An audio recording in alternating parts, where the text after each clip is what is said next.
2019 Shilabai Nasangaye Tauja Ne Nyachanka Miasavashia Sanawamia was obedient Nama, Jotai the Rawarigo, Jotan, Moyani Am Suvido, Tiandri, Obido, Sadom Wamia Jaro, Saliga Jua, Saliga Tama, Wasude. Saliga Joane, Saliga Tama, Todo Tusan and Biomave. Short Dui, Nyondui, Jatema, Tehade, Juaji to you. I did a Saliga Namayana Lesui, to illusion to Pala Piene. To a Tanaya Lube, away at TV, to a view, Joa Mia Wood. To a lovely Lutia, Salas or Loka. And you, Tanaya Tevido, slowly the bones and Mia. Bido Eddie Joan and Manamagamale down long sheet. Two less Saliga down no core. Pablo Saliga down for a listening.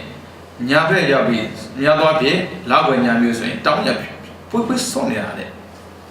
I put with Sonia down with Chilabison, slow wheel his Lutian. I do Saliga down. I did Saliga down my miss of Yaga, then Thomas Suro. Saliga Yoadariga, Davido, Jungle, Sabi Lude. Then was Saliga. Down John. I Saliga down John, Piashin, train, told their comma. Piashin, Lodri in the Balaraga, me, Gia. Shananam, how they go. But my body called it, one essay, a twin man. Didi Jaja, Piashin, or Lodri, Jansura, Mashi debu. One essay, now go, Jama. One essay swing. Piashin at the go, Mangilapo. Tozangama, Pia, Chitali. Not necessarily saying, Zene, Yama. I did not buy Yama, Piashima, Atideja, Lodrisura, Shide. Shanada, Matanke, Chadama Lodride, Yan Shida Bo, Nagadan La Mete, Nagida Mete, Tagada Mete, Ubawana Mete, Pido, Tundakada, Shihan, Pido Shinari Bodani, Soda. Pido Megia, Pido, Jada Maswin, Shananda. A coup, let Javido, Piashin do, Shinaga, Megia. Megia, Piana do, Lotrivido, Nene. Dear Jaro, Shimpiaye, Dio, Sonkan, Joade, she did it, Joade, Sonkan Jogabo. And then Piashin let the town Bobo. Piashin will Lotri the Bobo Sorole. Piao did Tapelo, Mayavuli, Piashinsiga, Quimbujago, Don Diao, Aranedo, Sonkan, Joavido, Sonsa, Samuel Eddie, you and Namagama Shide, Minama, land shout at it. Land shout net, dog the good breeder. They have been read, see ten video, old Sunday dog breeder, to say them taking that away. The dog over, Thalet Diade, Yene, Singing Mule, Shide. The dog Omamia, not they are Tanai Lugaro. They are all the Jarayama. To the one let the Wendy Yamabe. Do you say them a agency? Talk about it. Now do Google Valley, Tayada near the same, the Bojade. Paja, the Bojara, Les Udao, Dodano, Matijago. And then she Megia, Piazzi Piana, Yao Shogabo, Shimya, Diosoma Doabi, and now you in that national Kama. The dog could be by walk. The Doma, the other things they found out. Ada Dio, computer. Piaga, computer. A chamber charity wood. Pido. Now that Yehandaba, a lottery, she did change it, may somehow. Piashia, Sakago, or Pupadoma, Bio. To be only the Sakavima, a mere 10, Nedara, Babida. Kataga, that be you done Yan Banshin, your Sakago, Tam man Yan Shida Boboriga, Malanago. A chain, Majade. Pido, now ten, Lottery man, Yandaba, Shaulade, tea, Saka Nakombiora. The corn a chain Jadizua, they get do Yora. Shimbigia, Parami, Mapi, they will. Tell you, Nyan, Mijin, they will. Nyan Sudaga, သောတာပန်သက္ကရကအနာဂံယန္တာဖြစ်တဲ့ထိယုံနှံကိုမြင်တဲ့ဒီဉာဏ်ကမရင့်သေးဘူးဒါကြောင့်တယောက်တည်းသွားနေလို့မရဘူးပြီးတော့တကယ်လို့ပြောလို့မရဘူးထွက်သွားမယ်ဆိုရင်တူတူကိုပဲလေသွားခြင်းတဲ့နေရာရှိပြီဆိုရင်တားလို့မရဘူးမရဘူးဆိုရင်ဘာလုပ်မလဲထွက်သွားတယ်အဆင်မပြေဆိုရင်သူပြန်လာခက်မှာဆိုလို့ဘုရားရှင်ကလမ်းဖွင့်ပေးလိုက်တယ်အခုကငါးတစ်ပါးတည်းရှိတယ်လုံကျွေးတဲ့ယဟန်တစ်ပါးလာတဲ့ဒီစောက်အောင်ဆိုတော့မင်းအဆင်မပြေဘူးဆိုရင်ရှက်စရာမလိုဘူးကြောင်းမှာငါးတစ်ပါးတည်းရှိတယ်ငါ့ကိုစုံကံထွက်သွားတယ်ဆိုတဲ့အတွေးနဲ့မင်းအကြောင်းလမ်းပြီးနေစရာမလိုဘူးအဆင်မပြေလာခဲ့ထုံမပြောပေးမယ်အဲ့ဒီမှာဖျားပါပြီးသားဒါပေမဲ့ဘုရားရှင်ကတားတယ်ထင်တာ哦တစ်ခါပြောနှစ်ခါပြောရှင်ဖျားတော့ဘုရားမကိစ္စတွေခုကိစ္စတွေပြီးနေပြီးသားပုံကိုဆိုတော့ဘာမှပူဇော်မလို့ဘူးဒါမှမဟုတ်ဒီရောက်မှာဘာကိစ္စမှမပြီးသေးဘူးအပူတပြင်းအားထုတ်မယ်လို့ရှိတာမို့လို့ဒီကသွားမှကိုဖြစ်မှာဘုရားတားလို့မရတော့ဘူးဘာကြောင့်လဲဆိုတော့ဘုရားတစ်ခါထပ်တားပြီးသူ့ကိုမလုံးဘူးဆိုရင်ပြောစရာဖြစ်လာအောင်ပါဘုရားရှင်ကိုလှုပ်ကြွေးနေလို့သာခေါ်ရတာ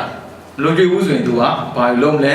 မသိဘူးအခုကြည့်ပါလားငါ့ကိုခွင့်မပြုဘူးပြောလာမှာအဲ့နဲ့ဘုရားရှင်ကလည်းအေးမင်းပြောလို့များဆိုနဲ့သွားပေါ့အဲ့နဲ့အဲ့ဇန်တုကရွာရဲ့မနှမ်းမကမ်းမှာရှိတဲ့တောအုပ်ကို तू သွားရှင်းလိုက်တာသဘောကျလိုက်တာအဲ့တောအုပ်ကြည့်တာနဲ့တင်စိတ်ကချမ်းသာတာကြည်နိုးတာအဲ့ဒါနဲ့တောအုပ်ထက်တဲ့ရောက်နေရာရွေးတာပေါ့ဗျာတစ်ပင်တွေကဒီလောက်ကောင်းတာ哦အဲ့နဲ့တစ်ပင်တွေအောင်မှာကြောက်ဖြာတစ်ခုရှိတယ်အဲ့ကြောက်ဖြာကြီးကြည့်ပြီးတော့ဟာသဘောကျတာတရားထိုင်တော့တရားရတော့မှာပေါ့အဝေးကကြည်တော့တကယ်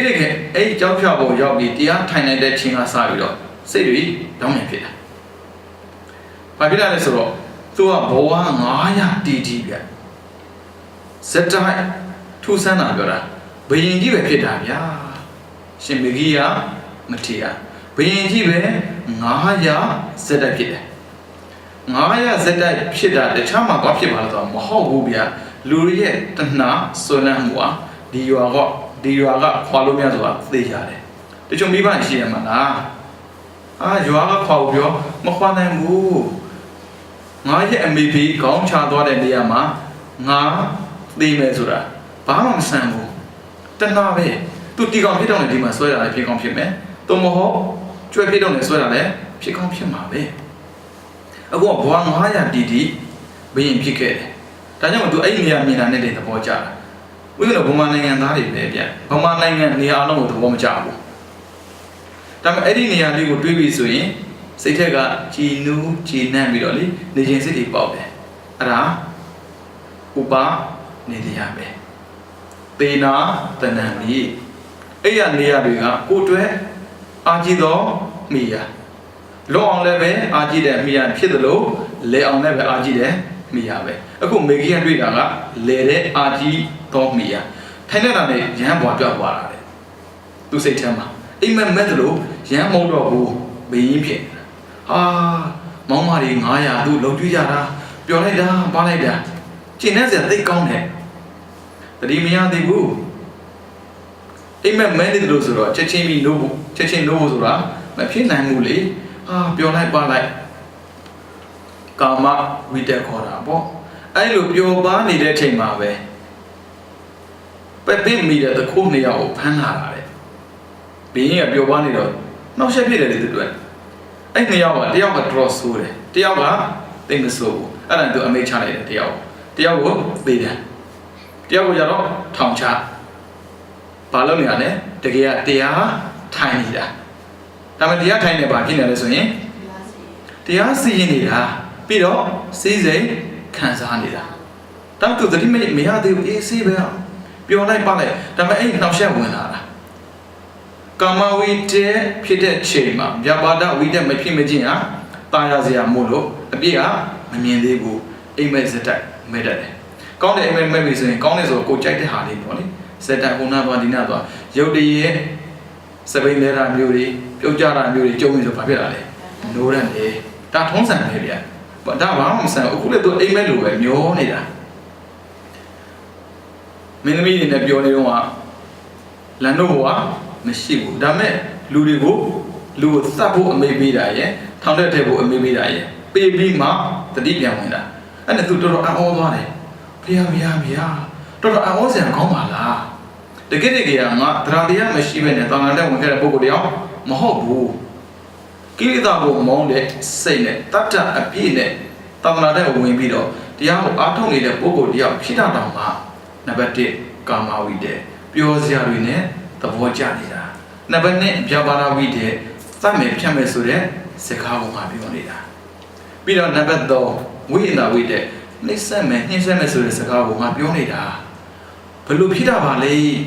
ဒါပေမဲ့ဒီနေရာမှာသူဘဝ900ဖြစ်ခဲ့တယ်ဆိုတော့သူမသိဘူးလေဖះပြန်ပြောလို့သာသိတာမဖြစ်ဘူးဖះနဲ့ကင်းပြီးနေလို့တော့မရဘူးဖះလည်းသူ့ကိုမှားလိုက်တယ်ငါတယောက်တည်းဖြစ်တာမဟုတ်လို့နောက်ထပ်အဖို့တယောက်ရှိတဲ့ချိန်ထိစောင့်ပြီးနေပါအောင်ဆိုတော့ငါသွားရမယ်ဖះစီသွားရတော့ဖះပြောပြတာပေါ့ရှင်ပြရဲ့အော်စင်သိကောင်းပါလေဗျာဒီလိုတွေးကြုံရှိတယ်ဆိုတာမှန်တယ်လေဖះပြန်ပြောပြတာပေါ့ပြီးတော့ပြောရဆိုခဲ့တဲ့ပုဂ္ဂိုလ်တွေသူကိုပဲလေဟုတ်တယ်မလားခါကျရင်ဆရာတွေကပြောတယ်နားမထောင်ခြင်းဘူးမသွားနဲ့ဆိုရင်သွားမှာပဲမလုံးနဲ့ဆိုရင်လုံးမှာပဲဒါပေမဲ့ပုရုဇဉ်ပုဂ္ဂိုလ်တယောက်အနေနဲ့ဆရာဖြစ်တဲ့ခါမှာမသွားနဲ့ဆိုတဲ့စကားပြောတာဟာတကယ်ဟိုမှာကြီးမားအပြည့်မြင်တာမျိုးတော့မဟုတ်ဘူးဒါမသိတော့ဘူးထင်လို့ပြောတာပဲရှိတယ်ဒါပေမဲ့ဖះပြောတဲ့စကားတွေမှာဆိုရင်အမှားမရှိဘူးမသွားနဲ့ဆိုရင်မသွားနဲ့ပဲမလုံးနဲ့ဆိုရင်မလုံးနဲ့ပဲဒါပေမဲ့မသွားနဲ့ဆိုတဲ့နေရာကိုသွားတဲ့အတွက်ပေါ်လာတဲ့အာရုံကတကယ်ဘဝကိုပစ္စည်းလောက်စေတယ်။တာမန်ပုဂ္ဂိုလ်တယောက်ဆိုရင်တော့ဘာမှမဖြစ်တော့လို့တွေးမှာပေါ့။ဒါပေမဲ့အရတပုဂ္ဂိုလ်ရည်မှန်းထားတဲ့ပုဂ္ဂိုလ်တယောက်တွေကဒါကြီးမားတဲ့အဖြစ်ပဲ။သူတို့ဘယ်လိုနည်းနဲ့မှမသိတော့ဘူး။တာမန်တရားထိုင်ုံလေးသောတာပန်တော့ပဲမှန်းထားတယ်။မှန်းတာတော့သောတာပန်တော့ပဲမှန်းတယ်ဆိုတော့ဘာမှဖြစ်မှာမဟုတ်ဘူးလေအခုသူမှန်ထားတာကအရတ္တဖို့ဆိုတော့တော်တော်လေးတုံ့လုံးသွားတယ်အဲ့ဒါနဲ့ဘုရားကစေတောဝိမု ക്തി အရတ္တဖို့ကိုရစိတ်နိုင်တဲ့အခြေအနေထိဘုရားရှင်ကတရားကိုဟောပြရတယ်။ဘာကြောင့်လဲဆိုတော့သူအဲ့လိုတွေးကြုံရပြီးမှပြင်မှာထူးဆန်းတာတွေပြောတာ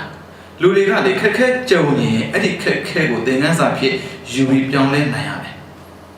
အဲ့ဒီခက်ခဲကိုမျောပြီးတော့တောကဖြစ်နေရင်တိုးတက်မှုမရနိုင်ဘူးဒါကိုဥစ္စာနားလဲရမယ်ဒီလောကဓာတ်မှာရှိနေတဲ့အတွေ့အကြုံတွေဆိုတာကိုယ့်ကိုရင်းချအောင်လေ့ကျင့်ပေးတာပါပဲအခုကြည့်လိုက်မေဂိယမထေဘုရားနဲ့နေတော့ကဘာတန်ခါမှရစရာမရှိဘူးဘာခက်ခဲမှမကြုံတော့အရတ္တဖို့ဆိုတာလွယ်လွယ်ကူကူရမယ်လို့ထင်ထားတာပြီးတော့သူ့ရဲ့တမာတိကလွယ်လွယ်ကူကူရတာမဟုတ်လို့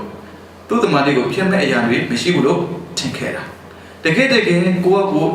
လောကမှာရှင်သန်တဲ့အခါမှာကြုံရတဲ့ပြဿနာကသူ့ရဲ့ဘဝကိုဖြစ်စေနိုင်တယ်သူ့ရဲ့အသည့်ပျက်စီးသွားစေနိုင်ဆိုတာသိတော့လို့ဘာဖြစ်လဲဘုရားစီကိုပြန်လာရတယ်ဒီတိုင်းပဲလောကမှာဆရာနဲ့အနေနည်းတဲ့တပည့်တွေပြီးတော့မိဘနဲ့အနေနည်းတဲ့ပါသမီတွေဆရာရဲ့တန်ဖို့မိဘရဲ့တန်ဖို့မသိဘူးသူအရေးအောင်မှနေတယ်ဆိုတော့အေးချမ်းတာဟုတ်ဗျဘာပြဿနာမှမရှိဘူးထင်တာဆရာနဲ့ဝေးတဲ့နေရာသွားတဲ့ခါမှာဆိုရင်ဆရာစီကရမယ့်အသည့်တွေမရတယ်လို့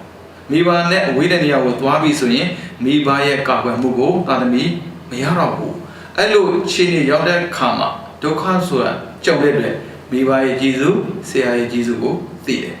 ဒါပေမဲ့သိရုံနဲ့မရဘူးဖြစ်ရတယ်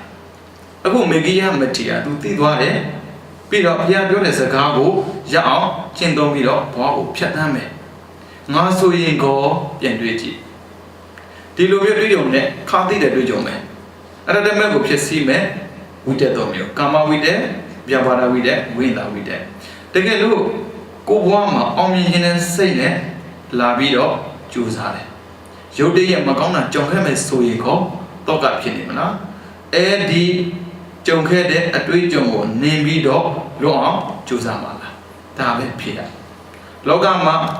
ခါသိတဲ့အတွေ့အကြုံနဲ့တွေးဖို့တဲ့ပုဂ္ဂိုလ်ကမရှိဘူးလွယ်ကူတဲ့ဟာကိုတွေးတာတော့မကြည့်နဲ့ဘယ်လောက်ထိပိဿာခဲဆိုတာနားလည်ဖို့ဦးဇင်းတို့ကိုယ်ဝင်နေတဲ့ဘုရားရှင်ကိုယ်တိုင်ခါသိမှု6နှစ်တိခါစီပြီးခံရတာအမှားတစ်ခုကိုလောက်ခဲ့တာပဲဖြစ်ဖြစ်စီးစိမ်ကိုခံစားခံမိတာပဲဖြစ်ဖြစ် Megia Matidi, a mouth lookera, Mahobo. I'm a season can't get it. The gate again, Mepogo, Yabu, Juzana Kama, now she are Pitave. Rather Piashing on the video. Say dog, remotely. Do you tweet your tea? Rather matter who Yabu, a chicken, Chipavi. Did I maybe a Wama, Doka Jomi, Setema, the Katina, Omnipodo, Lanza the Coop, Shabi. Bago name it there, Malaswing, a Doka would name it there, the child name it there low, Mayahu. I don't got him up your wing comments on the Bebois, damn la woo. Take a look there, Megia Matia. I am up your name, don't hope the Chania Todabi, Piastu, Yam Labu Soji, by Piton. But do not dinner at Chile Hube. I'm a Zadoma, I don't hope in it, Diet, Piana Villa Mulo, Piashing on the video. A check Majevo, Chabiare. Me get the at the Pido. Maybe somebody there, nearly, in general, is on a check Majev is on it. Never did it. To the one, Pommy Chin. Ah, man can know maybe.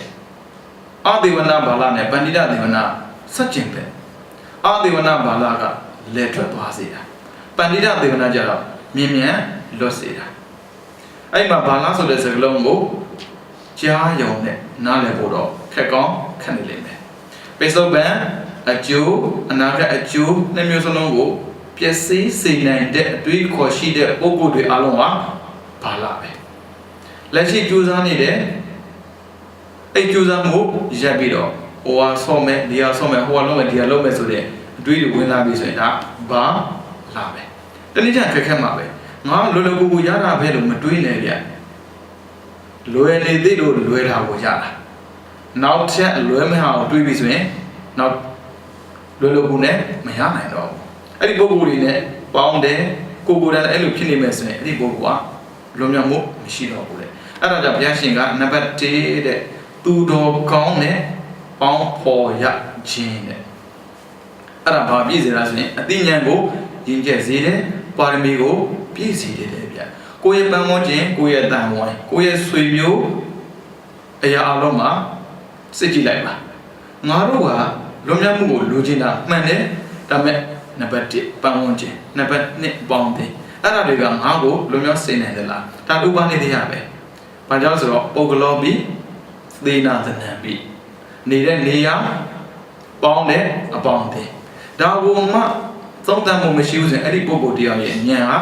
တုတ်တက်မလာဘူးတဲ့အဲ့ဒီပုဂ္ဂိုလ်ရဲ့ပါရမီအားလည်းပဲပြည့်မလာဘူးတဲ့ဗျအဲ့ဒါနံပါတ်1ချက်နံပါတ်2က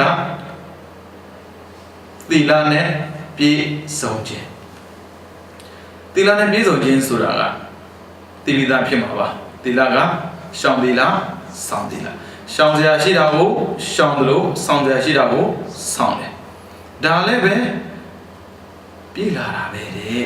အသိဉာဏ်တွေတိုးတက်လာတယ်ပြီးရင်ပါရမီတွေပြည့်လာတယ်ပြီးတော့နံပါတ်3ကကထာဝတ္ထု7ပါးနဲ့ပတ်သက်ပြီးတော့ပြောဆိုတဲ့စကားကိုကျင့်သုံးနေမှုကထာဝတ္ထု7ပါးကထာဆိုစကားဝတ္ထုကအကြောင်းစကားနဲ့ပတ်သက်ပြီးဦးဇင်းတို့အပေါင်းအသင်းရှိကြတယ်အပေါင်းအသင်းအားလုံးမှာပါဇက်ပါတာမဟုတ်လို့သူတို့ပါဇက်အားလုံးမှာစကားပြောကြတယ်ဗျဒါပေမဲ့အဲ့ဒီစကားပြောတာဘာစကားပြောတာလဲလူများကြောင်းလားလေကြောင်းလားအဲ့မှာဆက်ရွတ်သူချပြလာတယ်နံပါတ်1တဲ့အလို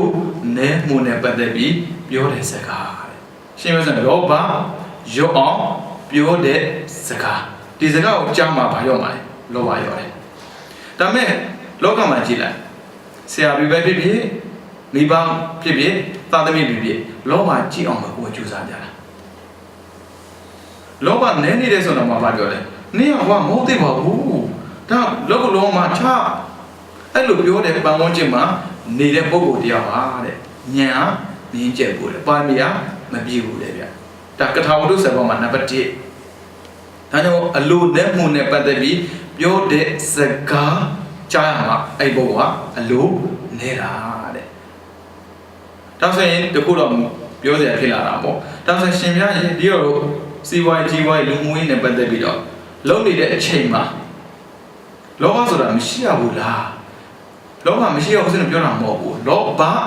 မကြီး ရဘူးလို့ပြောတာအဲ့ဒါနံပါတ်1ပဲနံပါတ်2ကရောက်ရဲတင်းတင်းနိုင်ရမယ်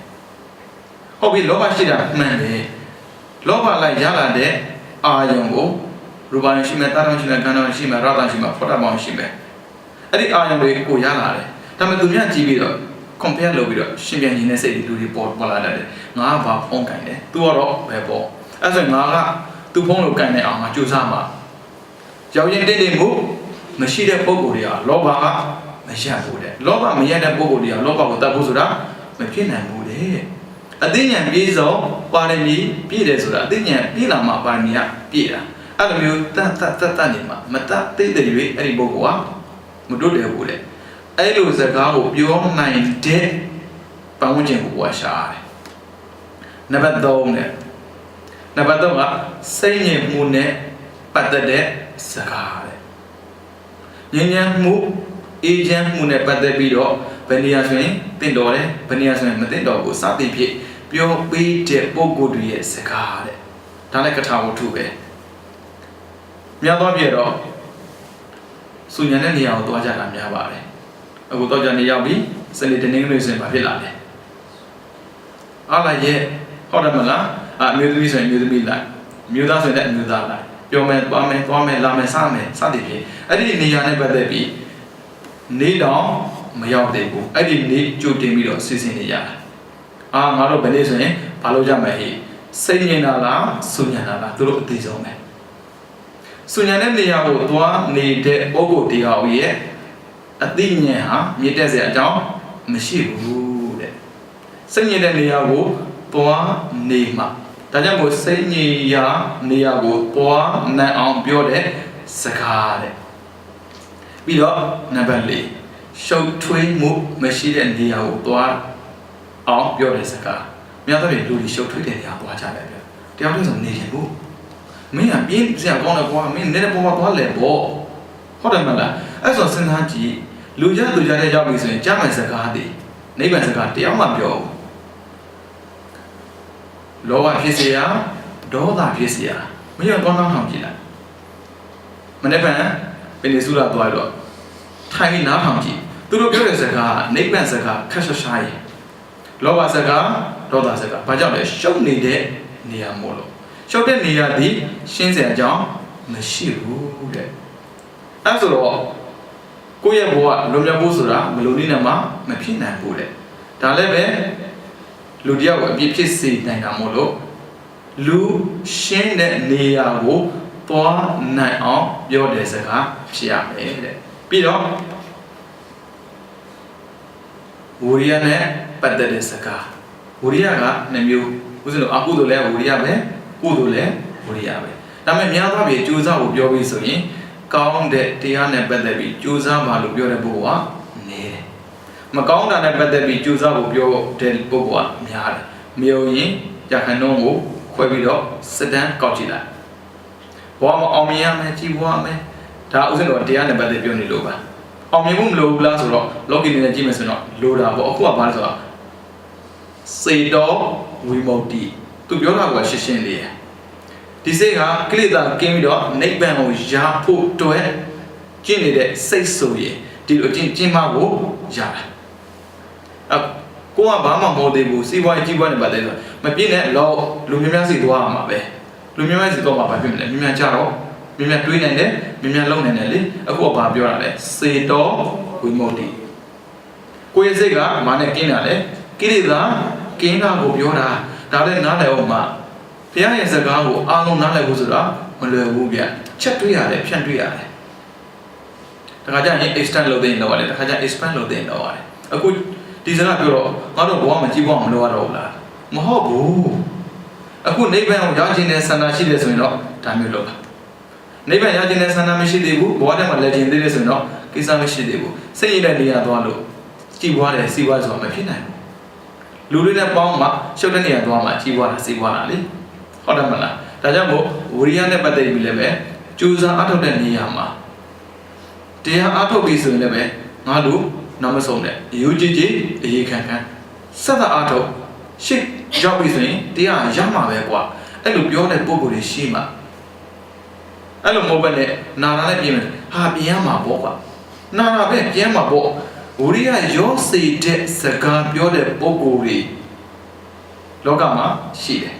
အဲ့ဒီပုဂ္ဂိုလ်တွေရဲ့စကားနားထောင်တဲ့ပုဂ္ဂိုလ်တွေကပညာဉာဏ်မတိုးတက်ဘူးတဲ့ပြီးတော့ပါရမီလည်းမပြည့်ဘူးတဲ့ဒါကြောင့်မို့ကိုကအချိန်နည်းတာအချိန်များတာနဲ့မဆိုင်ဘူးရတဲ့အချိန်မှာတွန်းပြီးတော့ကြိုးစားရတယ်ဒါဝိရိယနဲ့ပတ်သက်တဲ့စကားပြီးတော့သီလနဲ့ပတ်သက်တဲ့စကားသူကစကားတွေပဲเนาะကထာဝုဒ္ဓဆိုတာသီလနဲ့ပတ်သက်တဲ့စကားရှောင်စရာစောင့်စရာအဲ့ဒါတွေကိုဒါရှောင်နေတယ်ဒါဆောင်နေတယ်ဒါလုံးဝမယ်ဒါ duties and obligation ဒါတောင်းတဲ့မိုတရားစသည်ဖြစ်ပေါ့လေဒါကိုခွဲခြားစိတ်ပြပြီးတော့ပြောပြတဲ့ပုဂ္ဂိုလ်တွေရဲ့စကားဒါပေမဲ့အခုခေတ်ကတော့အဲ့လိုမဟုတ်ဘူးလေသာသမီဆိုမိဘစကားအဲ့လိုနားထောင်ကြရမလို့ပါဘူးကွာစာရနေပြီးတာပါပဲအဲ့လိုလုပ်နေလို့မရဘူးအဲ့ပုဂ္ဂိုလ်ကဘယ်တော့မှညံတက်လာဘူးတဲ့ပြောမှာပေါ့နားမထောင်ပေမဲ့ညံကောင်းပါတယ်လို့ပြောတယ်လို့ရှိကောင်းရှိမယ်ဒါအတိတ်ကံအရင်ကောင်းလို့ပိစုံပံမှာကံမကောင်းရင်အနာဂတ်မှာညံမကောင်းနိုင်ဘူးဥစ္စလောကအတိတ်ပိစုံပံအနာဂတ်သုံးခုနဲ့သွားတာမို့လို့အနာဂတ်တစ်ချိန်ချိန်မှာဒုက္ခမကြုံကျင်ဘူးဆိုရင်ပိစုံပံမှာလည်းပဲရှောင်ရရှိတာ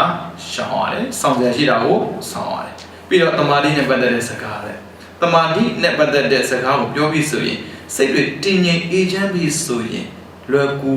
စွာဆုံးဖြတ်နိုင်တယ်ပြီးတော့ကြောင်ရခက်တာမရှိဘူးတောကကင်းတယ်ငိုကြွေးတယ်ဆိုတာမရှိဘူးတမာတိရဲ့အကျိုးနဲ့ပတ်သက်ပြီးပြောနိုင်တဲ့စကားကိုပဲကြားများတဲ့ပုဂ္ဂိုလ်ကဉာဏ်ကောင်းတယ်တဲ့ပြီးတော့ပါရမီပြည့်တယ်တဲ့အဲ့လိုမဟုတ်ဘဲနဲ့မင်းပြည့်စရာကောင်းတယ်ကွာတရှင်နားထောင်ပေါ့ TV ကြည့်ပေါ့ဘာလို့ပေါ့အဲ့လိုပြောနေတဲ့ပုဂ္ဂိုလ်တွေရှိနေမယ်ဆိုရင်အဲ့ဒါဉာဏ်မတက်ဘူးတဲ့ပါရမီလည်းမပြည့်ဘူးတဲ့ပြီးတော့ပညာနဲ့ပတ်သက်တဲ့စကား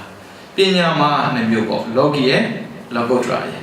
လောကီနဲ့ကြည့်မယ်ဆိုရင်တော့ပညာတိုးတက်အောင်ဆိုရင်စာဆိုရင်လည်းပဲဖတ်ရမယ်အတွေ့အကြုံနဲ့ရှိအောင်လုပ်ရမယ်လောကုတ္တရာမှာကြတော့စာအရင်ကြီးဖတ်เสียမလို့ဘာကြောင့်လဲဆိုတော့လောကီစာပေတွေကတိုးတက်အောင်လုပ်ပေးတာမှန်တယ်လုံးမြောက်လုပ်ပေးတာမဟုတ်ဘူးဒါကြောင့်မို့စာပေကိုဖတ်တာပဲဖြစ်ဖြစ်လူတယောက်စီကအတွေ့အကြုံကိုရတာပဲဖြစ်ဖြစ်အဲ့ဒီစာပေအဲ့ဒီအတွေ့အကြုံဒီကိလေသာကင်းခြင်းရဲ့အကြောင်းကိုပြောတဲ့အရာပဲဖြစ်စေရမယ်တဲ့ဒါပဲဆိုတော့မဟုတ်သေးဘူးတဲ့နေမက်ဖို့နဲ့ပတ်သက်တဲ့စကားတဲ့မက်ဖို့ဆိုတာကမဲဆိုရင်ကိလေသာကိုတတ်တာဖို့ဆိုရင်ကိလေသာကိုငြိမ်းတဲ့ငြိမ်းအောင်လုပ်ပြီးတာစသည်ဖြင့်အဲ့ဒါနဲ့ပတ်သက်ပြီးပြောနိုင်ရမယ်တဲ့ပြီးတော့နိဗ္ဗာန်နဲ့ပတ်သက်တဲ့စကားနိဗ္ဗာန်ဆိုတာကကိလေသာကင်းတဲ့နေရာမို့လို့ခန္ဓာကိုပိုင်ဆိုင်တဲ့ပုဂ္ဂိုလ်တွေဒုက္ခများတဲ့အတွက်ဒုက္ခကင်းရပြတဲ့နိဗ္ဗာန်ကိုဝင်ဖို့ဆိုရင်ဘလို့စသည်ဖြင့်နိဗ္ဗာန်နဲ့ပတ်သက်ပြီးပြောတဲ့စကားကိုကြားပြီးရင်ဉာဏ်လည်းကောင်းတယ်တဲ့ပါရမီလည်းပြည့်တယ်တဲ့ပြီးတော့ပိဿဝခဏဉာဏ်နဲ့ပတ်သက်တဲ့စကားတဲ့ပိဿဝခဏဉာဏ်ဆိုတာအစင်မြင့်ဆုံးပဲအရဟတမရတဖို့ရပိတာဖို့ပဲဖြစ်ဖြစ်သောတပတ္တိမဲ့သောတပတ္တိဖို့ရတဲ့ဖို့ပဲဖြစ်ဖြစ်သူ့မှာပေထားတဲ့ကိလေသာရှိနေတဲ့ကိလေသာကိုသုံးသပ်တာသောတာပန်တရားဖြစ်ပြီဆိုရင်ငါမှာဒိဋ္ဌိနဲ့ဝိသေကိစ္စငါဆိုတာမရှိတော့ဘူးပြီးတော့ကံရဲ့အကြောင်းအကျိုးဖျားတရားတန်ကရဏသုံးပါးနဲ့ပတ်သက်ပြီးငါမှာတန်တရားလုံးဝမရှိတော့ဆိုသူကောင်းသိတယ်ဒါပေမဲ့ငါမှာဘာရှိလဲဆိုရင်ငါမှာဒေါသရှိသေးတယ်ဒါကိုသိတယ်ရှိတာလည်းသိတယ်မရှိတာလည်းသိတယ်ဒါလည်းဆိုမဟုတ်ဘူးမာနရှိသေးတယ်ပြီးရင်ဩဒိစာရှိသေးတယ်ဒါကိုသူသိတယ်နောက်တစ်စိတ်တက်လာတယ်တက္ကရာကပြီးပြီဆိုရင်ငါမှာကမ္မရာကပါလာပြီဒေါသပါလာပြီအနာကပြီးပြီဆိုရင်ငါမှာကမ္မရာကမရှိတော့ဘူးဒါပေမဲ့ရူပရာကအရူပရာကရှိသေးတယ်ပြီးရင်ငါမှာဒေါသမရှိတော့ဘူးသူသိတယ်ဘာကြံတယ်ဆိုရင်မောဟကြံတယ်သူမှာအဲ့ဒါကိုကြံတာလည်းသိတယ်ပြီးတော့ကုန်တာလည်းသိတယ်အဲ့ဒါကိုပိဿဝခဏဉာဏ်လို့ခေါ်တယ်ဦးဇင်းတို့အဲ့ဒီစင်မှာမရှိသေးဘူးကြည့်လိုက်ပြီဆိုရင်ပယ်တာတစ်ခုမှမရှိဘူးကြံတဲ့ဟာတွေပဲလောဘဆိုတာ10ပါးစလုံးဒေါသဆိုရင်2ပါးစလုံးမောဟဆိုရင်2ပါးစလုံးအကုသိုလ်12ပါးငါဘာဖြစ်လို့လဲဆိုတော့ဒိဋ္ဌိရှိနေတာဟုတ်ဒါကြောင့်အကုသိုလ်ကင်းအောင်ကြိုးစားဖို့ဒါမဖြစ်နိုင်ဘူးဝိသေကိစ္စပြန်ဝင်လာတယ်ဒိဋ္ဌိနဲ့ဝိသေကိစ္စမပယ်သေးတယ်ဘယ်လိုနည်းနဲ့မှပိဿဝခဏဉာဏ်မရနိုင်ဘူးဒါမျိုးနဲ့ပတ်သက်ပြီးတော့ခ ခန္ဓာဉာဏ်ရောက်ပဲဖြစ်ဖြစ်ပြီးတော့ဉာဏ်ရောက်တဘာဝတရားပဲဖြစ်အဲ့ဒါဆင်ခြင်တဲ့သဘောတရားနဲ့ပတ်သက်တဲ့စကားကိုပြောနိုင်တဲ့ပုဂ္ဂိုလ်ရှိရမယ်အဲ့စကားကိုကြားရမယ်အဲ့စကားနဲ့ပတ်သက်ပြီးလေ့ကျင့်နေမယ်ဆိုရင်ဉာဏ်ကောင်းတာပါပဲတဲ့ကထာဝတ္ထု7ပါကထာကစကားဝတ္ထုကအကြောင်းအဲ့ဒီစကားဒီအကြောင်းတရား10မျိုးကိုထုတ်ပြတယ်အဲ့ဒီအကြောင်းတရား10မျိုးနဲ့ပတ်သက်တော့ကိလေသာကြီးအကြောင်းသာပြောနေတဲ့အုပ်စုထက်မှသွားနေရင်အဲ့ဒီပုဂ္ဂိုလ်တရားဒီဉာဏ်မကောင်းတဲ့လို့ပါရမီမပြည့်တဲ့အတွက်ဘဝကလုံးမြောက်စေအကြောင်းမရှိဘူးလို့ကိုသိတာပါရမီဖြည့်နေတယ်ဆိုစကားပြောနေလို့မရဘူးအချိန်တိုင်းကြိုးစားနေတာပါရမီဖြည့်နေတာပဲဖြည့်တဲ့ဟာကိုခဏရက်ပြီးတော့သူများကြားထဲသွားနေတဲ့အခါမှာတိုးတက်မှုမရှိပဲနဲ့ဆုတ်ယုတ်သွားတတ်တယ်တဲ့ပြီးတော့နံပါတ်3အနေနဲ့သူကသီလကိုပြည့်အောင်ဖြည့်ရမယ်ပြီးရင်ဥရိယပယဉာဏ်ရအောင်ကြိုးစားမယ်ဥရိယပယဉာဏ်ဆိုတာကဉာဏ်မှာကအစတော့မဟုတ်ဘူးဒါပေမဲ့အဆုံးလည်းမဟုတ်ဘူးအစဉာဏ်ကသမတနာဉာဏ်သမတနာဉာဏ်ဆိုတာကအနေစာဒုက္ခအနတ္တမမြဲမှုအနေစာဆင်းရဲမှုဒုက္ခအစိုးရမှုအနတ္တသဘောတဘာဝကိုသူကသိလာတာဒါပေမဲ့အဲ့ဒါသိတာနိဗ္ဗာန်မရောက်သေးဘူးနိဗ္ဗာန်ဝင်ဖို့ဆိုရင်ဥရိယဘေယဖြစ်ပျက်ကိုမြင်ရတယ်အဲ့ဒီဉာဏ်မျိုးကိုရပြီဆိုရင်အဲ့ဒီပုဂ္ဂိုလ်ရဲ့ဉာဏ်ကတအားမြင်မာသွားပြီတဲ့မြင်မာတဲ့အတွက်ပါရမီပြည့်လာတာမဟုတ်တော့အဲ့ဒီပုဂ္ဂိုလ်တရားအထုတ်ရင်တရားကအမြင်ရတယ်ဆိုတာကိုရှင်မေရိယမထေရကိုအကြောင်းတရား5ချက်ပြောပြတယ်ဒါလည်းမရသေးဘူးဒါကပြည့်စေတဲ့အကြောင်းတရားပဲရှိသေးတယ်ပြည့်အောင်လောမယ့်အရာထပ်ပြောသေးတယ်ပြည့်အောင်လောမယ့်အရာကသူကဝိတက်3မျိုးလေကာမဝိတက်ဗျာပါဒဝိတက်ပြီးတော့ဝိဟင်္ဂဝိတက်ကာမဝိတက်ဆိုတာရာဂပဲရူပံသတ္တကန္နာရတ္တဖောတပံနဲ့ပတ်သက်တော့တတ်မဲ့ဆွလန့်တဲ့စိတ်ပေါ်လာဘာဖြစ်လို့လဲကောင်းတယ်လို့ထင်တာဒါကြောင့်မို့ရာဂကိုပယ်တတ်ဖို့အတွက်အတုပါကမ္မထံကိုပွားမယ်ဖခင်ကတန်ကမ္မထံပေးတာပြီးတော့မင်းကကွာပြပါလာရှိတယ်ဆိုတော့ဘာပွားမလဲပြပါလာဆိုမေတ္တာဒါကြောင့်မို့မကျင်တဲ့စိတ်တွေရှိနေတဲ့ပုဂ္ဂိုလ်ကကြမ်းတမ်းတတ်တယ်နုညံ့ကျင်တယ်ဆိုရင်ကြမ်းတမ်းမှုသွားမတတ်နဲ့ကြမ်းတမ်းစေတဲ့ဒေါသကိုဘာနဲ့လုပ်ပြရမှာလဲမေတ္တာနဲ့စထုတ်ပြရတယ်ပြီးတော့ဝိဟိန္ဒနှိစ္စဘုံညှင်းဆက်ကိုကျူးစားတဲ့ပုဂ္ဂိုလ်တွေနှိစ္စတတ်တယ်ညှင်းဆက်တတ်တယ်ဒါပေမဲ့နှိစ္စနေတာမဟုတ်ဘူးညှင်းဆက်နေတာမဟုတ်ဘူးတွေးနေတာဟုတ်တယ်မလားနှိစ္စဘုံတွေတွေးနေတာအဲ့ဒါဝိတက်ကိုတောင်းစံအာနာပါနာတဲ့တရားကမ္မထံကိုတစ်ခုစီချပေးတာသူမှကြုံတဲ့အပြဿနာပြီးတော့သူကဘုရားဘုရားမှာစုံစမ်းထွက်သွားတာလေငါဒါကြောင့်မာနကိုတတ်ဖို့အတွက်ဆိုရင်နေစာနုပဒနာနေစာရှုရတယ်ကမ္မထံ၄မျိုးပေးတယ်ဒါပေမဲ့၄မျိုးပေးတဲ့တာပြောတာတရားထိုင်ရတာမဟုတ်ဘူးတရားတော့မှတ်ပါလို့ပြောတာမဟုတ်ဘူးဟောင်းရင်နဲ့အတိပေးသွားတာဘုရားရှင်သိမြင်တယ်သူကဝိတက်သမားကိုသူကတွေ့သမားဆိုတော့ဝိတက်ဆိုတာဟွာတဲ့စိတ်တွေကိုကြောက်ကြရဖြစ်အောင်လုပ်ပေးနိုင်စွမ်းရှိတယ်အဲ့ဒီဝိတက်တွေကိုအနိုင်ယူဖို့ဆိုရင်ဝိရိယနဲ့အားဆိုင်ပြီးတော့ဖြစ်တယ်ဆိုတာဒီဝိရိယတတိသမာဓိဘုရားကနေတော့ဒါမဂ်ကင်၈ပါးလို့ထိုးပေါင်းနေတာမဟုတ်ဘူးတာပနဲ့တာဒါကြောင့်မို့မင်းမအတွေးတွေများလာပြီဆိုဝိရိယဆက်လိုက်ငါမှဝိတက်ဖြစ်နေပြီဆိုတော့ဝိရိယစိုက်ပြီးတော့တတိကကြည့်လိုက်တတိကပဲကြည့်လိုက်တာနဲ့သမာဓိရပြီပြီးတော့ဝိတက်ဆိုတာကွာတဲ့အာယုံတွေကိုလိုက်ဖမ်းတတ်တယ်တဲ့ဖမ်းတဲ့ဝိတက်ကိုညောင်းတော့ပြီးတော့သူကအာယုံနဲ့ပတ်သက်ဖျားယောင်းတယ်ဒါလိုချင်တယ်ဟိုကမလိုချင်ဖြစ်တယ်ပြီးတော့ရပါပြီတဲ့ဒီတကူတည်းလည်းကျင်တဲ့ဆိုတာမရှိဘူးဒီလိုမျိုးရှုပ်ရှက်ခတ်နေတဲ့စိတ်တွေကိုဘာနဲ့ထိမ့်မလဲဝိရိယနဲ့ထိမ့်ဘာနဲ့ဥပမာပေးလဲဆိုရင်တဲ့ဘုရားရှင်ကအသိဉာဏ်ရှိတဲ့လူတယောက်ကလေးသမားပေါ့ဗျာလေးသမားဆိုရင်အရင်ကဆိုရင်မြားပြစ်တာဟုတ်လေးသမားတယောက်ကတဲ့တစ်ပင်ကိုခေါ်လိုက်တယ်တစ်ပင်ကဘူးတွေထိတွေပြီးတော့ဝေးတာကောက်တာပါလာလိမ့်မယ်တဲ့ဒါပေမဲ့အဲ့ဒါလေးကိုဖြောင်းလို့ဖို့ဆိုရင်အပူလေးပေးလိုက်ဖြောင်းလိုက်အပူလေးပေးလိုက်ဖြောင်းလိုက်လုပ်လို့ပဲတဲ့ဝိရိယလေးထားလိုက်ပြောင်းလိုက်ဝိရိယထားလိုက်ပြောင်းလိုက်ပဲတဲ့အပူကဝိရိယဘုရားရှင်ဥပမာကိုတခါတန်းပေးတယ်အပူလေးပေးလိုက်ဖြောင်းလိုက်အပူလေးပေးလိုက်ဖြောင်းလိုက်ဆိုနောက်ဆုံးဆိုရင်ဖြောင်းဆုံးဖြစ်တဲ့မြတ်တစ်ချောင်းရတယ်လို့ပဲတဲ့ပြီးတော့နောက်ထပ်ဥပမာတစ်ခုကရ ရေထဲမှာပြီးနေတဲ့ငါ့ကိုဆွတ်တင်ပြီးတော့ကုန်းပေါ်ထားလိုက်ကြည့်တဲ့ဖြတ်ဖြတ်လူးနေတာပဲတဲ့ဒီတိုင်းပဲတဲ့ကာမဝိတ္တနဲ့ပျော်နေတဲ့စိတ်ကိုဝိရိယနဲ့ဆွတ်တင်ပြီးတော့ဝိပဿနာနဲ့ဖမ်းမှကြည့်လိုက်တယ်ဘာဖြစ်နေလဲကာမစိတ်ကဖြတ်ဖြတ်လူးနေတာမသွားရဘူးမစားရဘူးဖြစ်မနေဘူးလားဖြစ်တယ်အဲ့ဒါဖြတ်ဖြတ်လူးနေတဲ့ငါးနဲ့တူတယ်ကွာတဲ့ဒါပေမဲ့အဲ့ငါးသိအောင်ဘာနဲ့ပေးရမှာလဲဆိုရင်ဝိရိယဆိုတဲ့အပူသာပေးလိုက်တယ်ဖြတ်ဖြတ်လူးနေတဲ့ငါးဘာဖြစ်သွားလဲသိသွားရောသိပြီဆိုရင်ပြောမှာပေါ့ရှင်များကြီးပြောသိလို့လို့မှာကာမစိတ်သိတာငါသိတာမဟုတ်ဘူးဒိဋ္ဌိလာမကတ်နဲ့အဲ့လိုဘုရားရှင်ကတတိလေးကပ်ပြီးတော့ဟောနေတာအဲ့ဒါအောင်ဆိုင်တယ်တော့လည်းမဖြစ်သွားတာဗျာ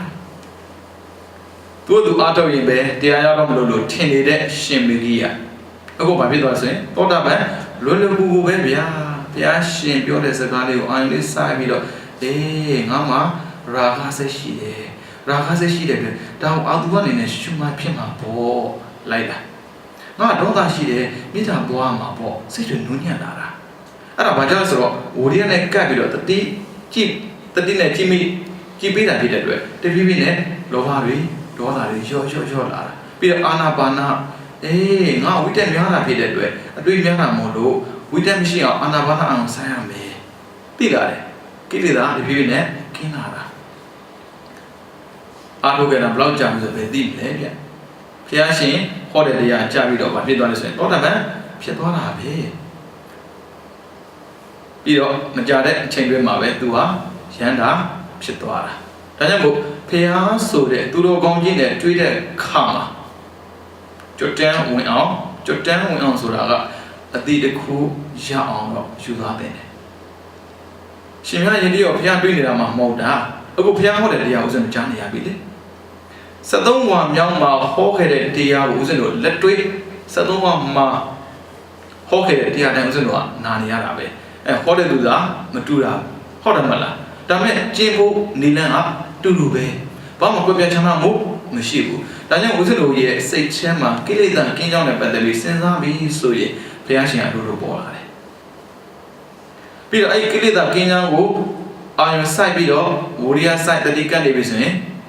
တရားကုံကအလိုလိုပေါ်လာတယ်။ဘာဖြစ်လို့ဒီတရားတွေပြောင်းမသွားတာလဲဆိုရင်သံဃာကုံကအလိုလိုလိုက်လာတယ်။ဘုရားတရားသံဃာရဏသုံးပါးလက်ရှားစရာမလိုပဲနဲ့နှလုံးသားမှာအလိုလိုပေါ်နေတာ